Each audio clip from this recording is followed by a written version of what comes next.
Hey, it's Dan here with Nurse Forge. So, 8 months down the road, am I still happy with my 112-pound Cavalry Anvil? More on that coming up.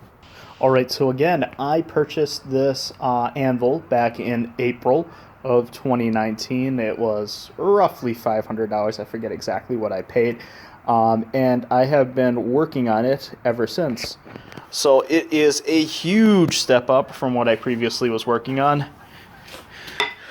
which was this piece of railroad track, which I still actually keep around for punching and chiseling and stuff like that. So, is this anvil worth it? For me, the answer has been yes. It is not a perfect anvil, but it has done good work for me. Probably the complaint that I have, and the complaint that everybody seems to have about this anvil, is that the horn is not particularly hard. I believe it has work hardened up some, but it is still not a very hard horn. It takes dings pretty easily, and I've seen videos of this particular anvil where the horn is just destroyed, and people seemed pretty upset about it. I don't do a ton of work on the horn, but I'll do, like when I'm making bottle openers, I'll work around the tip of the horn there, and it seems to do the job pretty well. The hardy hole, initially I didn't really like the way the hardy hole was positioned. I've grown accustomed to it. It does what I would expect a hardy hole to do. That is a 1-inch hardy hole with a 7/8 inch shank. The clips on the side, that's really more for farrier work, but I've actually wound up using it for setting marks and cutoffs and stuff like that, just to preserve.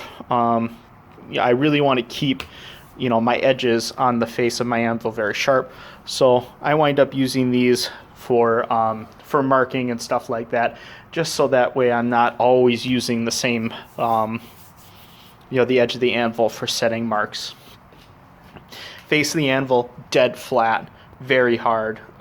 It is perfect.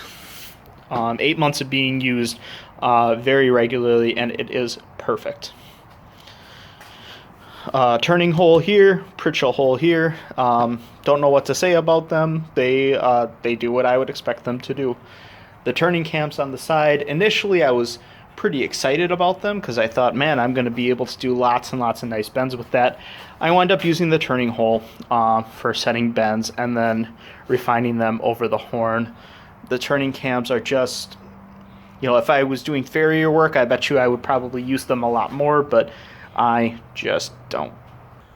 All right, so the question of the day, is this a good anvil? Short answer, yes. I paid $5 a pound for it. That is a good deal for where I happen to be, especially for a brand new anvil. The edges are clean. The work surface is hard. The only real complaint that I have come up with is that the horn is not as hard as it could be. Now, once again, the manufacturer intentionally left it soft, and they made it clear that they left it soft on purpose. But in any case, if you do a lot of work around the horn, that may wind up being an issue for you. So, was it worth the money? For me, yes. Okay, so before you go, I want you to like and comment and subscribe if you got some value out of this video. Check out some of my other videos. I actually do a lot of content on nursing while I blacksmith in the background. So if you have the time, I urge you to check it out. Until next time, take care of yourselves and your projects.